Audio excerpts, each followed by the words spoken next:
My name is David Arnett. I'm a principal technical marketing engineer with NetApp's AI solutions team, focused on AI and machine learning and deep learning, and to some extent HPC as well. I just want to give a little background for anybody who's not familiar with NetApp. NetApp has obviously been a big player in enterprise IT for many, many years. We've been involved in the IT space for the AI space now for almost about 5 years. We've produced several hundred documents. We've got probably 30 or 40 dedicated staff members between engineering and business development and sales who are focused on AI, and they're all out there assisting the rest of our field teams to bring these messages to customers. We've got somewhere north of 300 customers, several in the Fortune 500 and even a couple in the Fortune 100. So this is a space we've been playing in for quite some time now. And even as a company, we're seeing kind of significant growth in this space just for NetApp alone. So with that said, I'm going to go ahead and get started. Take a look at an example here, right? We're talking about AI, and the data science here is very important here. But the scale of the data is what really becomes a critical factor here, right? This is a fun graphic I've shown a few times that really shows the potential scale we're talking about right here, right? Cars on the road may collect as much as a terabyte an hour of data.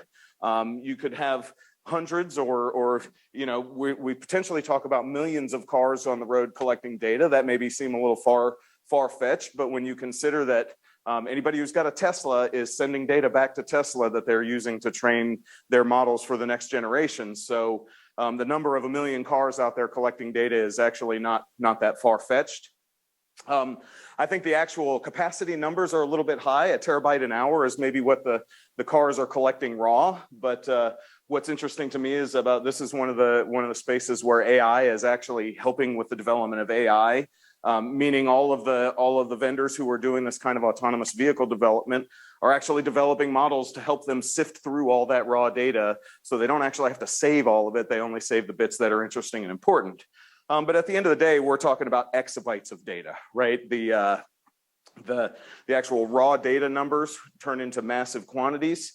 Over time, that becomes even bigger, and because of the nature of some of the things we're talking about, there are definitely some kind of regulatory compliance issues here. So a lot of this data is going to have to be saved for longer periods of time than might otherwise be saved, or saved for longer than any other data of this kind has been saved before. So the challenges around the data is really where this is becoming an issue in terms of the overall process of the AI software development.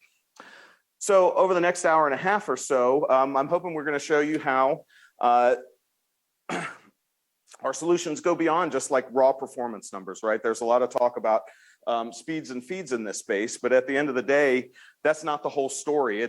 There are some kind of minimum performance requirements in order to even play in the game, right? There's some table stakes to get here, but it's the other parts of this, the processes and the management of the whole thing that really kind of help determine success or failure for companies trying to go down this road. Hi, my name is Max Mandy. I'm a solution engineer and AI specialist out of the Munich, Germany office of NetApp. In my role as an AI specialist, we get involved as soon as 1 hour of our account managers or solution engineers spots an AI or ML workload at one of our customers. We even try to talk directly to the data scientists and data engineers to understand what are the challenges and how can we as NetApp help them for the AI journey. And I think we all know, or especially from my perspective, working as a data scientist before, that the data science tech language and the IT infrastructure tech language are actually quite different. Because I think it's really important to understand both languages to be able to help the data scientists and data engineers with their problems. And we get involved in quite many different companies in different stages of AI journey. But although the challenges, although we are at different stages of AI journey and working on different problems, we see that they have the same challenges they're facing. And yes, as NetApp, we might be biased, but we see usually the bias or the biggest problem regarding the data. In the beginning of the AI journey, we tend to see the challenge regarding data access and data availability. The best data scientist cannot build a good model if he does not have access to the correct data. Late in the journey, we tend to see more of the challenges regarding data gravity. We see this especially at our customers when they're training the models or inferencing the models in the public cloud, but the data resides on on-premises systems. Then it can be quite tricky to move the data around between the cloud and on-premises. The other challenge which we tend to see quite often is around shadow AI and shadow IT. When we, as the AI solution specialists, get involved, we first try to talk to our traditional points of contact at our customers, meaning traditionally more the storage admin or the IT infrastructure specialist. And when we ask them then, hey, what are you doing with AI in your company? Where are you in your AI journey? We hear yes, or often hear, yes, we have some AI guys in our company doing fancy stuff, but we're not really in contact with them. When we're talking to the data scientists and data engineers in their companies, we tend to hear the same. It's like, of course we have an IT department, but we're not really sure what we're doing. We are not really aware of what are we working on currently. And I think that's really unfortunate, since in many cases we see that the IT department already found solutions for challenges on which the data scientists are working on. But it also goes the other way around in many scenarios. We often see that the AI department is further with their cloud journey than the IT department. I think both sides would really benefit from each other if they would work better together and work better as a team from an early stage. The next 2 points on that slide, I want to treat as one: complexity and scaling AI projects. Then we see that our customers start with their AI journey. They usually hire 1 or 2 data scientists or a couple of AI working students and give them access to a workstation, on-prem workstation, or tell them to work in the public cloud. But both approaches are fine at first, but as the more the project scales and the more and more people are working on, and more and more project or finished models, they finish training, the bigger the challenges appear. For example, on-prem, at the point where we move from Jupyter Notebooks and Jupyter Labs to like an MLOps tool, that scaling is often not as easy as we expected. When they are working in the public cloud, we see that the costs are usually going up way faster than they initially expected. And those challenges are not bad if they appear in an early phase of a journey, but if they appear in a later stage, they can be really difficult and costly to solve. Thus, it's really important for the companies to solve those challenges in an early stage.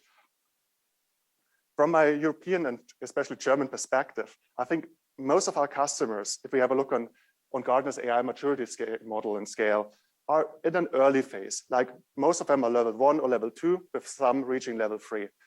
But when I talk to my American colleagues, when we actually realized that many of their customers are like on average, like half a level farther than the German companies we're working together with. And we asked ourselves, how can we help them? How can we help our companies in Germany to like bridge the gap? And we're working on 2 strategies, therefore, with the first being working together with AI consultancies, but also we're working together with an AI accelerator called Applied AI. They claim to be Europe's largest AI accelerator, and they're part of a technical university of Munich. And together with them and their partners, we can help their customers and also our customers to really solve those challenges I showed in the previous slide before they get into problems. When I started out at NetApp, I came fresh out of data science and still had a very strong data science mindset in my head. And I was really surprised when I learned how many technologies NetApp had to offer, which would have greatly benefited me in my time as a data scientist. For example, data versioning is a huge challenge for many data scientists and also for me back then. But with snapshots, you could really facilitate that process. Data cloning and data copying could be really facilitated if you have access to flex clones, our writable snapshots. And I really fell in love with the data fabric story, since in my opinion, that's really a good chance to fight data gravity and to overcome data gravity by making it really easy to move data from the edge to the core to the cloud. But I asked myself, if those tools are so cool, why don't more data scientists actually use them? And I think one of the answers, therefore, is that it's not the data scientist's job to be an IT infrastructure expert. But wouldn't it be great if we could give access to those solutions to the data scientists from their working environment with like one line of code without them having to be storage experts? And with that thought, I will hand over to my colleague, Mike Oglesby. My name's Mike Oglesby. I'm a senior technical marketing engineer focused on MLOps solutions and tooling at NetApp. And as Max mentioned, I'm going to dive into some of the tools and capabilities that we're working on exposing to the data scientists and data engineers of the world. And I like this quote right here, and I wanted to start with it because I feel like it really encapsulates what we're trying to do on our team. Andrew Ng, who I'm sure all of you know, he's one of the foremost thought leaders in the deep learning world. He says ML model code is only 5 to 10% of an ML project. And working with our customers, I'll say we definitely have found that to be the case. So if the ML model code's only 5 to 10% of a project, what's the other 90 to 95%? Andrew calls it the POC to production gap. And basically, this is everything that's not the model itself, right? This is getting the data there so you can use the data to train the model. This is managing the data. This is all the infrastructure that, because as much as we all wish infrastructure would just go away and disappear, infrastructure still exists and it has to work and everything has to run on infrastructure. And so this is basically everything that enables the data scientists to do what they do best. And obviously we at NetApp are not going to solve all of the world's problems, but we've been working hard to take some of our storage capabilities and present them to data scientists in an easy to consume format so that we can help bridge some aspects of this gap and help them bring their models into production. What are these capabilities? First, I'd like to start with a tool that we've developed that takes these capabilities and presents them to the data scientists and data engineers of the world. And then I'm going to jump into the capabilities themselves. So the NetApp DataOps Toolkit. What is the NetApp DataOps Toolkit before we talk about what it can do? It's just a Python module. It's a super simple Python module. When we first started talking to data scientists 4 or 5 years ago, Dave and myself and the early members of our team, we found that we had a lot of capabilities on the truck that were, could really help solve some gaps in the data science process. But data scientists are used to working in Jupyter notebooks with Python modules and Python libraries and Python code, right? They're not used to all the IT storage admin stuff, and that stuff was just too complicated and unapproachable for them. And so we decided, let's take those capabilities and wrap them in a super simple Python module that's designed to be approachable for data scientists, developers, DevOps engineers, MLOps engineers, so that they can actually take advantage of these capabilities. It's just like any other Python module. You can install it with pip. It's free and open source. If you already have NetApp storage, you could go download it and install it today. We've got 2 different flavors of it. One that supports VM and bare metal environments. We call that the NetApp DataOps Toolkit for traditional environments. And then we have another one we call the NetApp DataOps Toolkit for Kubernetes that's designed for Kubernetes specifically and brings some cool additional capabilities that take advantage of the Kubernetes API and scheduler and the workload management capabilities that Kubernetes brings. So that's enough about that. What are these capabilities that we're trying to get into the hands of the data scientists? What are these capabilities of ours that they're using to help fill these gaps in their process? The first is around workspace creation. So, what we usually find when we go talk to a data science team for the first time is that oftentimes they've kind of been working in their own silo. IT didn't really know how to support them. They didn't really know how to get support from IT. And so they were forced to set everything up themselves. And one of the big bottlenecks in their process is typically creating the workspaces, the development environments that they work in to train their models and validate their models. And we see a lot of manual provisioning and copying data, tedious manual processes that take hours, even days for some of these larger data sets. They're typically not using enterprise caliber storage. So there's often no data protection. If something happens to their machine, their stuff's just gone. There's no traceability oftentimes, which I'll touch on as a big challenge.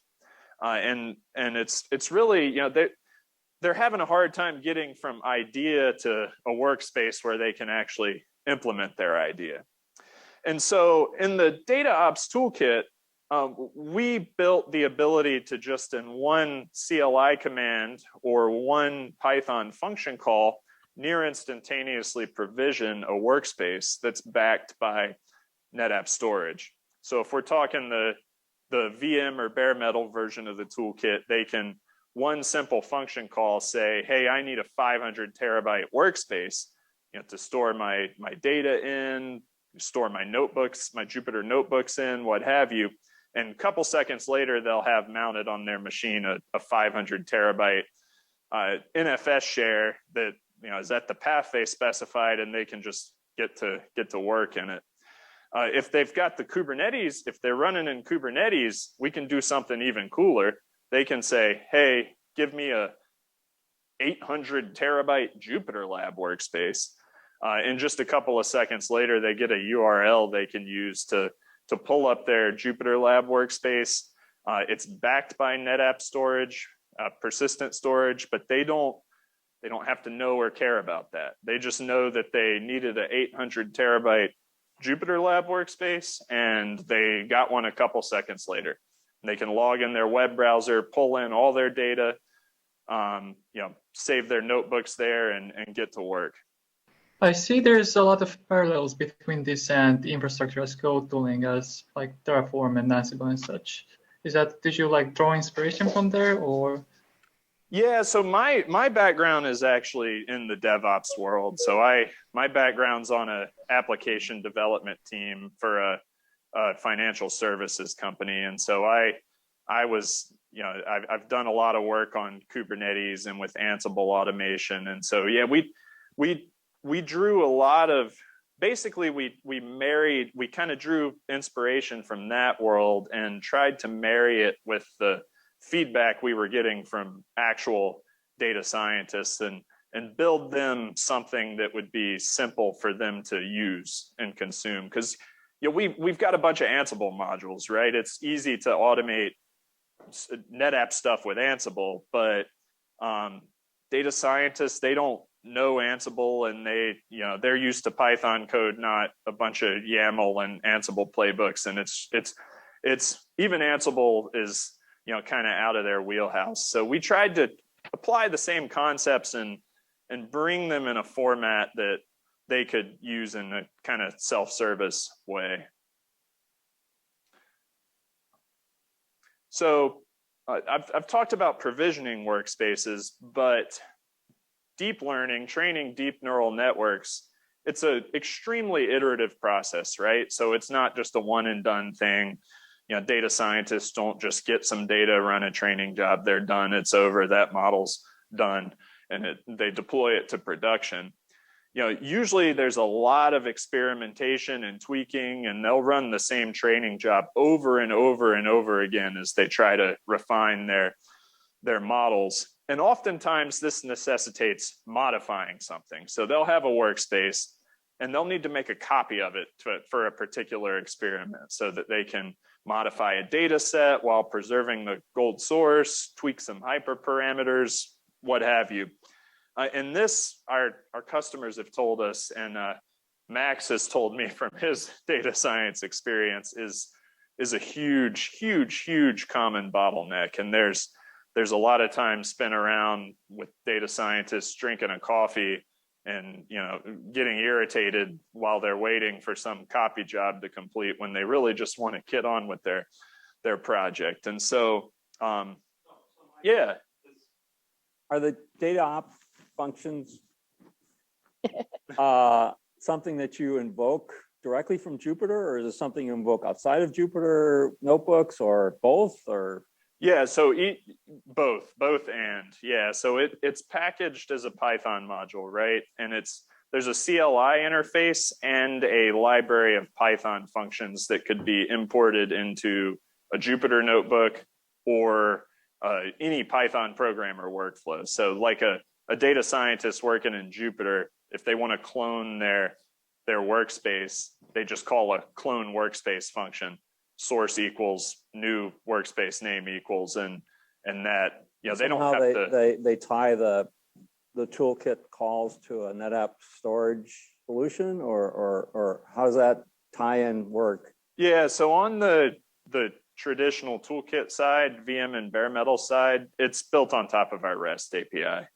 So it's using our Python SDK under the hood in the REST API, but it's taken these complicated API calls that we tried to say to data scientists, hey, make this API call, and they were like, what the heck is that? Yeah. It's taking them and wrapping them in like a simple function, basically. On the Kubernetes side, it's built on top of Astra Trident, our CSI driver. Yeah, so same idea. And there's different versions of Jupyter now, like Jupyter Lab versus regular Jupyter. Do you guys support both, or? Yeah, so on Kubernetes, if you want to manage workspaces at the Jupyter Lab level, we support Jupyter Lab there. But our library of Python functions, you could use that from any Python-based interface. So it could be the old notebook interface. Right. Yeah, it could be your laptop. You're talking to data scientist needs right now, but is the DataOps toolkit for all kinds of data ops workloads and problems and solutions? Yeah, so we primarily developed it for data scientists, but we have found that we've actually had customers on more traditional development teams and DevOps teams that have started using it. So we've worked with a couple of customers in the semiconductor space who are using it to build clones into some of their EDA workloads so that they can quickly have a workspace for a validation job or something like that. Yeah, like it's just starting in just the traditional database world as well, this whole concept of data ops. Yeah, so. and we actually, to that point, we first called it the NetApp Data Science Toolkit. Oh. We changed the name to NetApp Data Ops Toolkit because we were finding this interest outside of data science. Yeah, so the other question I had, so we've just heard a presentation about very giant volumes of data, right? Like just mind-blowing that we talked about. But you're talking here about copying and moving and stuff. But traditionally, when we're dealing with not just big data or very big data, but giant data, we tend not to move it or copy it and everything just because it's so big. Yeah. So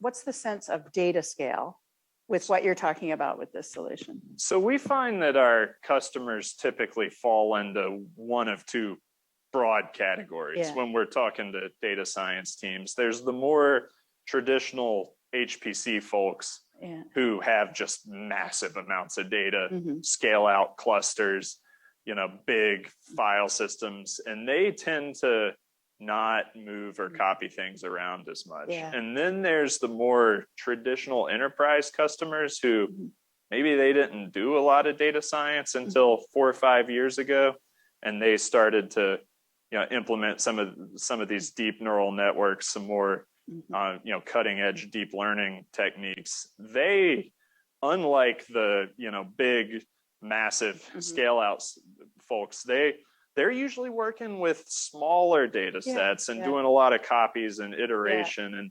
And the toolkit, the cloning capability is definitely more applicable to the latter group there. Yeah, got it.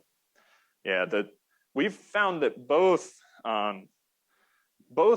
appreciate the snapshot capability, which I'll get to in a couple of slides here. But that gives me a good segue. So we've been talking about developing and training models up to this point, right? Well, there's this whole other piece of data science, right? Once you've trained your model, you have to actually deploy it so that it can do something and deliver actual value. And that's where inferencing comes in, where you're actually using the model, right, to make predictions and be it real time or in batch. And in the early days of deep learning, there was a pretty big gap from having a model to deploying it. You had to basically build a custom web server for every model and build your own API on the front end, or integrate it in a custom manner into your web app. But a lot of tools have emerged to make that simpler. And one of my favorites is the Triton Inference Server from our partners at NVIDIA. From when I started to dabble in this space to where we are now with something like the Triton Inference Server, it's amazing how far it's come. Basically, it's, if you're not familiar with it, it's a pre-built web server with a pre-built API, and you can just drop in your model. It supports all of the standard frameworks like TensorFlow, PyTorch, what have you. And you just drop in your model, and then you can call this API to perform your inferencing. You don't have to develop anything except for the model and a little config file. So you drop that in, but there are some challenges around hooking it up to your storage, because it needs storage to serve as the model repo. And if you're not in a very vanilla hyperscaler environment, there's some customization that's required there we found a lot of customers, it's kind of like the other things we've talked about outside of their wheelhouse. And so we built a very simple operation in the DataOps toolkit that enables data scientists or MLOps engineers to, with one function call or one command, deploy a Triton Inference Server and have it be hooked up to a Kubernetes persistent volume that serves as the model repo. And so they can just drop their models into this persistent volume, and they'll be automatically picked up by the Triton Inference Server, and they can start hitting the API as soon as they drop it in there. My understanding, a lot of the models and stuff like that are using, I'll call it Git or GitHub kinds of solutions to control their sources. I mean, does the DataOps toolkit natively interface with GitHub, or how does that play out? No, there's no native interface. So it's meant more for the development environment. So what I've seen customers doing is they'll use it to provision their development environment or their inference server. And then within that environment, they'll pull stuff down from GitHub, pull some data in, run their training, maybe commit some code back to GitHub. And that's a good segue to my next slide. For traceability, save their snapshot ID in GitHub when they commit the code. So they've got a traceability from their data set to their model. There's sometimes a model repo involved too. So the code goes to GitHub, the data goes into a snapshot, and the model goes into a model repo. And with that snapshot ID, you can have full traceability from the actual data set that was used to train the model, to the code that defined the model, to the actual model itself sitting in that model repo. And we have a financial services customer who basically told us when we first started working with them, we got all these great ideas, we've trained all these models, our compliance guys won't let us put them in production because we kind of didn't think about traceability. And I use these folks as an example, but we've had, I can't even count on two hands how, it would take more than two hands to count the number of customers who have told me that. And when they started using snapshots to save off a point in time copy of their workspace and implement that traceability with the snapshot ID to the code in GitHub and to the model and the model repository, they were able to check that compliance box and start actually putting models into production. All right. So I'm gonna quickly touch on these next couple slides just in the interest of time. So oftentimes there's a high performance training tier, right? And we're telling customers to save off snapshots for traceability. You don't want those snapshots to fill up the high performance training tier, right? That with that expensive, powerful storage. And so we have a lot of customers who are taking advantage of our cold data tiering. We could spend a whole presentation on these cold data tiering capabilities, so I won't go into them. But basically, they'll have the snapshots tiered off to an archive object storage tier or an archive file storage tier, so that they have one front end interface, but they're not consuming all that high performance storage in their high performance environment with these point in time backup copies that are for compliance. And that is all driven through the DataOps. The cool thing about the tiering is you just set it up once and then it just happens. Policy. Yeah, it's policy driven. So the DataOps lets you take the snapshot and then it just automatically gets tiered off as cold data. In terms of practical customer applications of this, how much data are we talking about for typical customers that can be tiered out to cold data instead of kept online? So that's a great question. Situation. Yeah, I know. I mean, I know customers who are in hundreds of terabytes of scale with their data sets they're managing, and Dave, you might be better positioned to answer that than me, but I know we're talking big numbers here. Yeah, I was going to jump in and say I've got a couple of customers. I'm working with a large pharmaceutical customer now who is talking about petabytes of raw data. They need to store petabytes of raw data. They only usually use a couple hundred terabytes of that at a time for any given training job, right? So the fabric pool tiering means that data gets ingested, it gets written into a high performance store, and then based on an age policy or whatever, it gets moved off. If somebody calls that back up, it gets brought back up into the accelerated tier. They're snapshotting hundreds of terabytes of data. They're snapshotting a volume that may have 100 terabyte or hundreds of terabytes of data in it. Now, remember, a NetApp snapshot is completely space efficient except for any changes, right? So if I take a snapshot of a 500 terabyte volume and then write 500 gigs into that volume, I'm only consuming 500 gigs of extra capacity. The other option here is the flex cache is kind of the reverse. And I noticed a thing on your slide. I would say for flex cache, it's automated hot data tiering, right? So the idea with a flex cache is that, I've got another customer where we've provisioned a very large cluster of hard disks and then a much smaller cluster of flash systems that's directly connected to the training systems.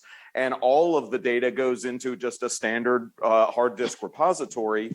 And on a case-by-case basis, either on demand when a user just kind of references a piece of data, or in advance, we can pre-populate that cache so that as a data scientist is getting ready to execute a training run against something specific, they can elevate what would be kind of colder data up into a performance tier. In terms of DataOps, that's one of the things that I've heard is that a lot of people are starting to think about trying to save a copy of a data set that's consistent with a certain model at a certain point so that they can then go back to that if needed. And is this what people are doing with the NetApp snapshots then? Yeah, that's the entire point of the traceability comment that Mike's making, right? Is that once, and this goes to some of the original questions. I didn't want to jump in then, but, the concept of DevOps has been around for a long time, and the concept of continuous integration and continuous deployment, right?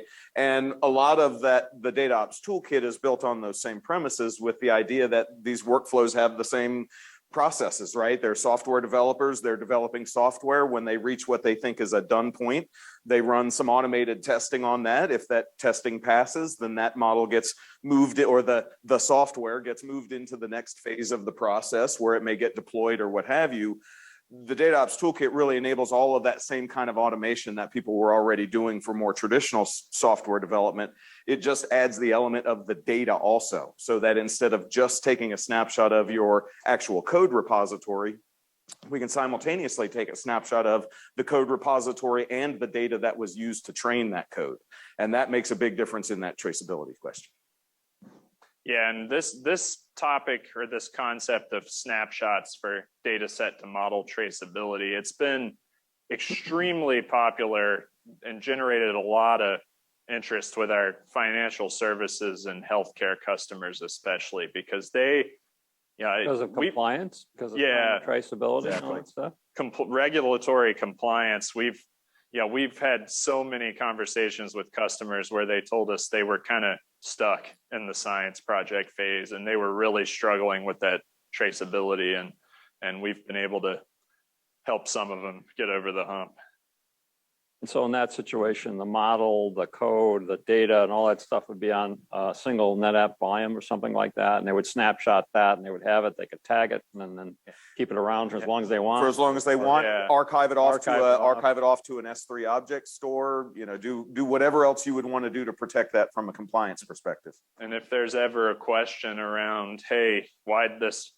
How'd you train this model? It's made a weird prediction. You can go pull up the exact environment. Not unlike a container to some extent with the infrastructure associated with it. Yeah, exactly. Yeah.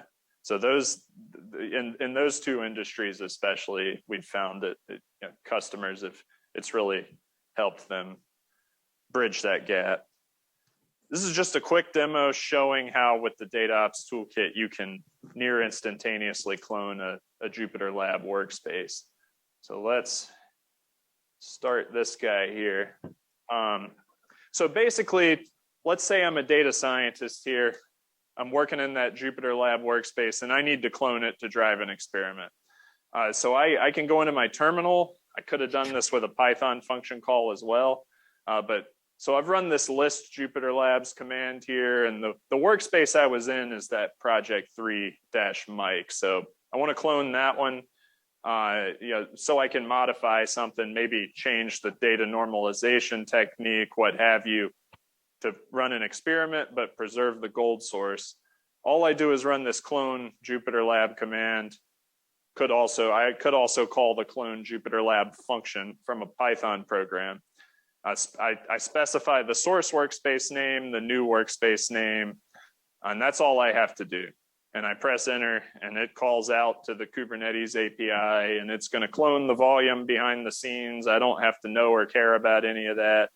I just know that it's important to know that cloning is a read-writable structure. It's not snapshot, which is only readable, right? Exactly. So the cloning is more for that experimentation. You need a read-write copy. So it calls out, it clones that volume, and it spins up a new Jupyter Lab workspace on top of it. The cool thing is as a data scientist, I don't even really have to know that a NetApp volume was involved. I just know that I had this 2 terabyte workspace and I get an exact copy of it. So I can take this URL here and go over to my browser, and I'll have an exact copy of that workspace I was working in. So I got some images and a notebook in it. If we pull up the copy, we enter the password we just set when we ran that command, and we got the same images data set and the same notebook. So it gave us an instant copy. It's going to take the same amount of time, whether it's 2 terabytes like this one or 500 terabytes, because it uses the NetApp, the old school tried and true NetApp cloning technology under the hood. But it presents it in a way a data scientist doesn't have to say, okay, which volume is it? How do I find that in the storage interface? Can I even get access to the storage interface? Do I have to submit a request? Oftentimes they don't even know cloning exists to submit the request. So it just makes it super simple, and they can manage things at the Jupyter Lab workspace level. So I have one question about that. Like, not seeing the abstraction is good mostly because I'm living in Python. I don't need to care about infrastructure. Right. But what can I screw up with this? So if you, that's a good question, because there's some important prerequisites to giving a data scientist access to this. Yeah. So basically, typically what our customers will do is they'll set up a sandboxed environment. So if you're familiar with NetApp, that would be an SVM, a storage virtual machine.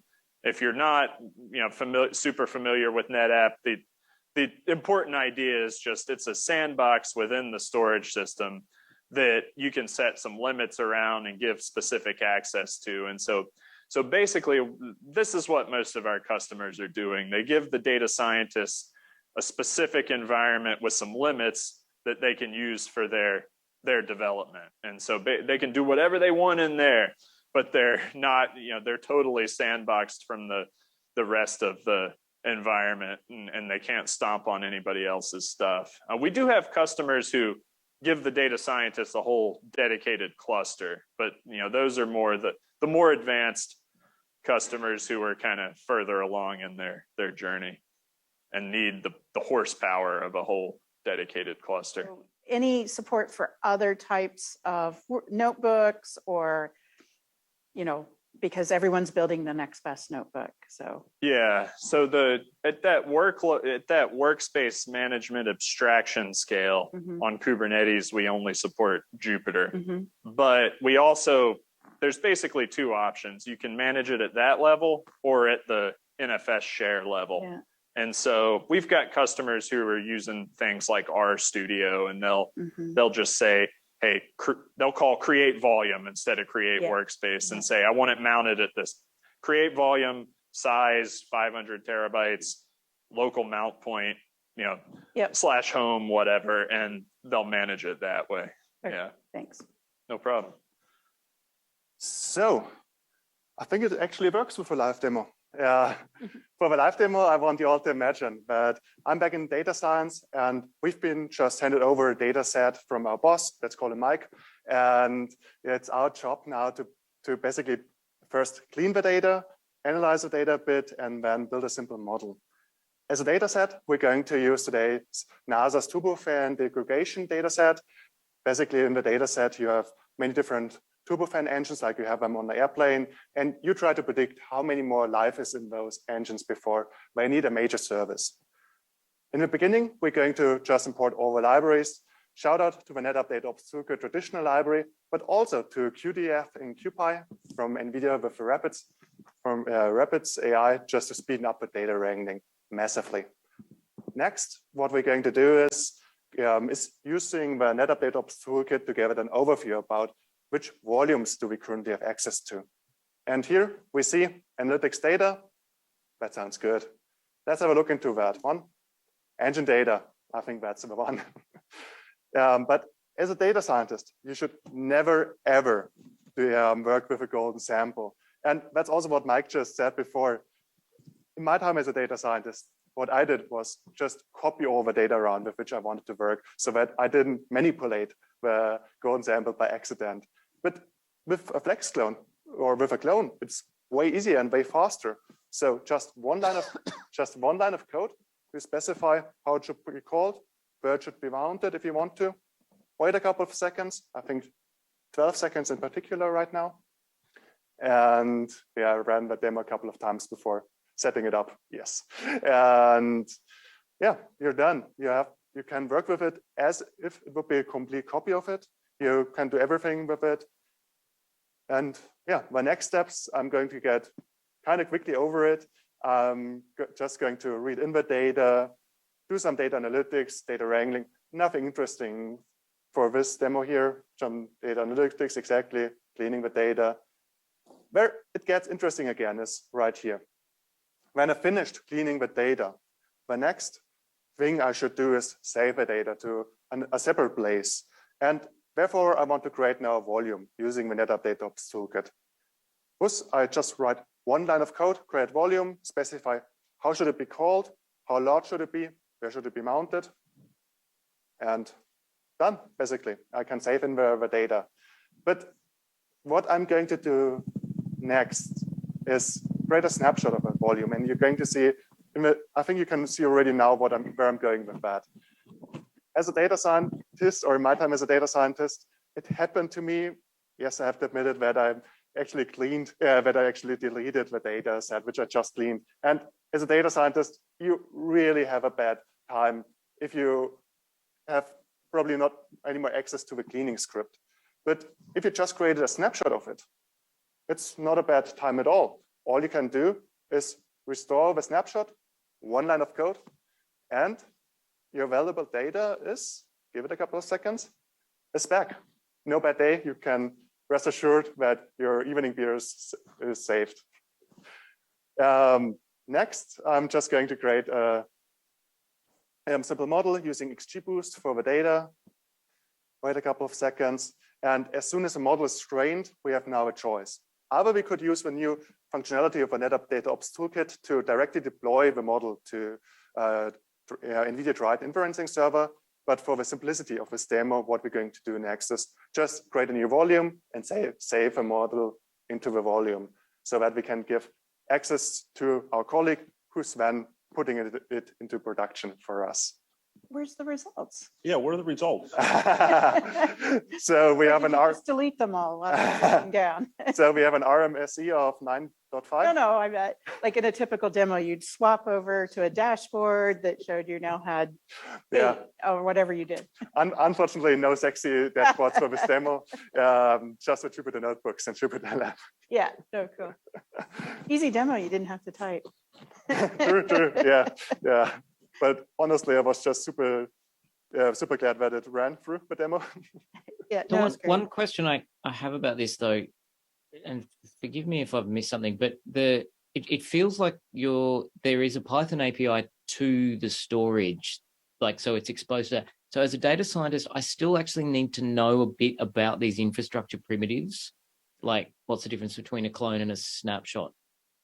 Can I work on a higher level of abstraction for this where like the infrastructure team deals with that and like handles policy and stuff, and I just go, I want to do this thing and you figure out how that actually happens underneath? Yeah, so one of the things we're working on is trying to bring this up a level further, right? And get it into like an MLOps platform. And we have a couple of customers we've worked with who've built their own kind of custom in-house MLOps platform, and they've integrated these capabilities into that. So basically, the data scientist is in some dashboard and they're right. All right, they click clone. They click, I want a copy of this workspace, and then it just behind the scenes it does the clone and presents it to them. So I think your question hits on what our ultimate goal is. We're still kind of on the path of getting there.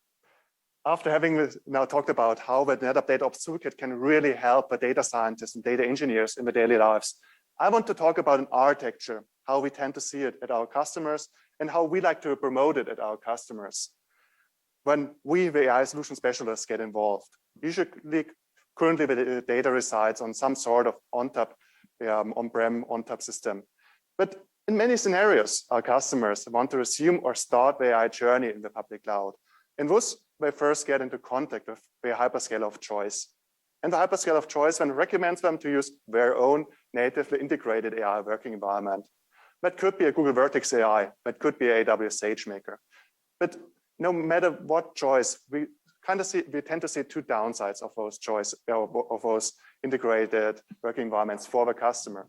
First, it makes it for the customer quite difficult in the future to switch to another working environment, to another AI working environment. Second, the hyperscaler tends to recommend our customers to upload the data to an S3 bucket. And that's totally fine if the data is not oversensitive. But we see from our customers that some customers do not feel comfortable many customers doesn't feel comfortable uploading the highly sensitive data to an S3 bucket. What we like to propose them instead is to use some cloud-based ONTAP. available at all three hyperscalers. And with those cloud-based ONTAPs, you can securely encrypt your data at any point in time. And also you could securely transfer the data between the on-prem ONTAP and the cloud-based ONTAP, so that you do not risk losing the data or giving by accident access to other people to the data. What I personally really like to promote is to put in between the on-prem ONTAP and the cloud-based ONTAP NetApp Cloud Data Sense. It allows you to scan through the data regarding data privacy issues and to scan it whether there's parts of the data in there which probably you do not want to have in the cloud and which might be information regarding religious beliefs or something like that. And yes, you probably even on-prem you shouldn't have the data, but as the data just ages, we see that our customers sometimes by accident have those data, and I think it's a good point of safety for them if they can scan the data before just transferring the data to the public cloud. As soon as the data is run in the public cloud, our customers really have a choice of MLOps tool. They could either choose an open source product like Kubeflow, but also they could go with one of our partners, MLOps tool like a Domino Data Labs or Maran AI or Equasio. No matter which of those products they're choosing or approach they are choosing, it's really easy for them to move to another hyperscaler, also move back on-prem, because thanks to the cloud-based ONTAP, it's really easy to move the data to the place where they need it, when they need it.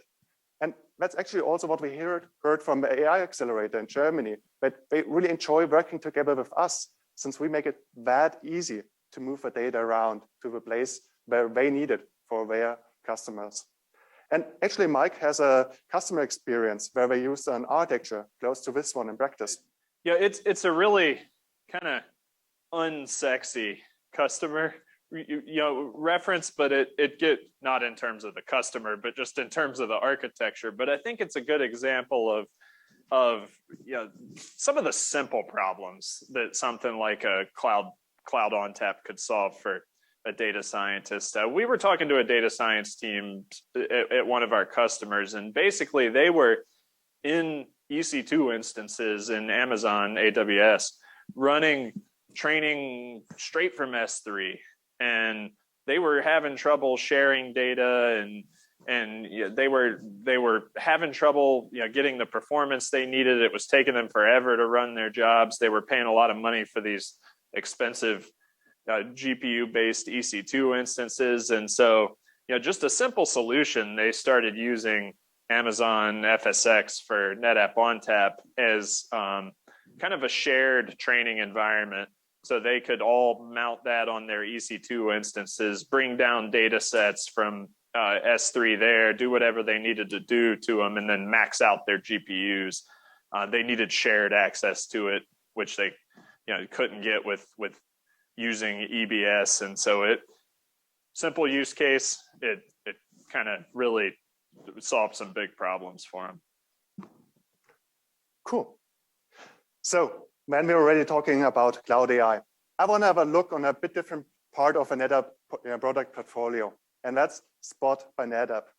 I think you've all heard by now that Spot by NetApp can offer or offers a lot of different cool solutions to facilitate your cloud journey and also to make your cloud journey more efficient and cheaper. But I want to have a look in particular into two different Spot tools, which we like to pitch and see at our customers and which can make their cloud AI journey better and more efficient. First, I want to start with Spot Ocean. Spot Ocean is our serverless infrastructure engine for containers.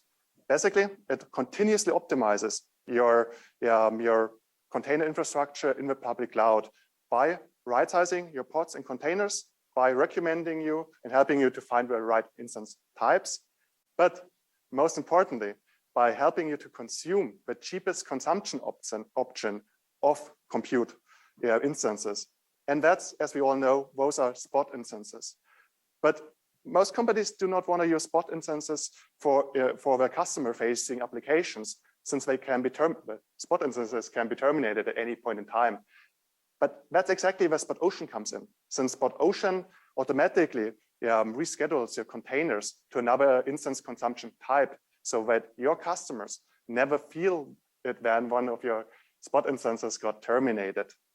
Overall, combining those services, Spot Ocean can save up to 80% of cloud compute costs. And how we see it with our AI customers is that our AI customers in the public cloud really enjoy Spot Ocean for running their inference.